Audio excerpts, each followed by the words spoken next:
இந்தியாவில் பெட்ரோல் விலை லிட்டருக்கு 300 ரூபாய் அதிகரிக்கும். ஈரான் மீதான தாக்குதலால் இந்தியாவுக்கு என்ன பாதிப்பு? கச்சா எண்ணெய் கொள்முதலில் தொடரும் குழப்பம். இந்திய பிரதமர் மோடி 2 நாள் இஸ்ரேல் பயணத்தில் இருந்து திரும்பிய சிறிது நேரத்திலேயே ஈரான் மீதான தாக்குதல்களை அமெரிக்காவும் இஸ்ரேலும் உறுதி செய்தன.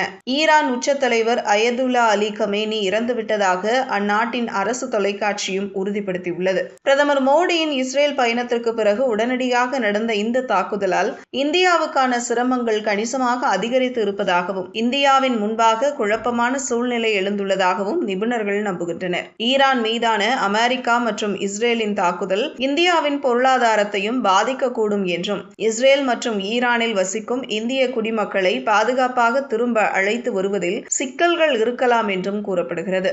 ஜாமியா மிலியா இஸ்லாமியா பல்கலைக்கழகத்தில் உள்ள நெல்சன் மண்டேலா அமைதி மற்றும் மோதல் தீர்வு மையத்தைச் சேர்ந்த நிபுணரான பிரேமானந்தா மிஸ்ரா, அமெரிக்கா மற்றும் இஸ்ரேலின் ஈரான் மீதான தாக்குதல்கள் பல வழிகளில் இந்தியா மீதும் தாக்கத்தை ஏற்படுத்தும் என்று நம்புகிறார். ஈரான் மற்றும் இஸ்ரேலுடனான இந்தியாவின் இருதரப்பு உறவுகள் அமெரிக்காவால் கணிசமாக பாதிக்கப்படுகின்றன. ஈரான் மற்றும் இஸ்ரேலுடன் எந்த அளவு வரை செல்ல வேண்டும் என்பதில் இந்தியா எப்போதும் ஒரு குழப்பத்திலேயே உள்ளது என்று அவர் கூறுகிறார். இந்தியாவின் எண்ணெய் விநியோகத்தில் சுமார் 50% ஹார்மோஸ் நீரிணை பாதை வழியாக வருகிறது. சமீப காலங்களில் இந்தியா இந்த பாதை வழியாக தனது எண்ணெய் விநியோகத்தை கணிசமாக அதிகரித்துள்ளது. ரஷ்யாவில் இருந்து எண்ணெய் வாங்குவதற்கு எதிராக இருக்கும் அமெரிக்க அழுத்தம் இந்த பாதையை இந்தியா சார்ந்திருப்பதை மேலும் அதிகரித்துள்ளது. எண்ணெய் விநியோகத்திற்காக இந்தியா ஈரானை சார்ந்திருக்கவில்லை.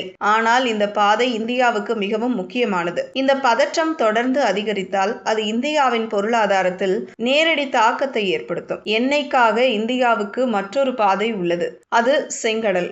ஆனால் இங்கு ஹவுதி படைகள் தாக்குதல் நடத்தும் அச்சுறுத்தல் இருப்பதால் இந்தியாவின் கச்சா எண்ணெய் சங்கிலி தொடருக்கு சவாலை ஏற்படுத்தியுள்ளது. ரஷ்யாவிடம் குறைவான கச்சா எண்ணெய் வாங்குதல், வளைகுடா பகுதி வழியாக எண்ணெய் கொண்டு வருவதில் இடர்பாடுகள் ஆகியவற்றால் வரும் நாட்களில் இந்தியாவின் பெட்ரோல் டீசல் விலை கிடுகிடுவென உயரலாம் என எதிர்பார்க்கப்படுகிறது.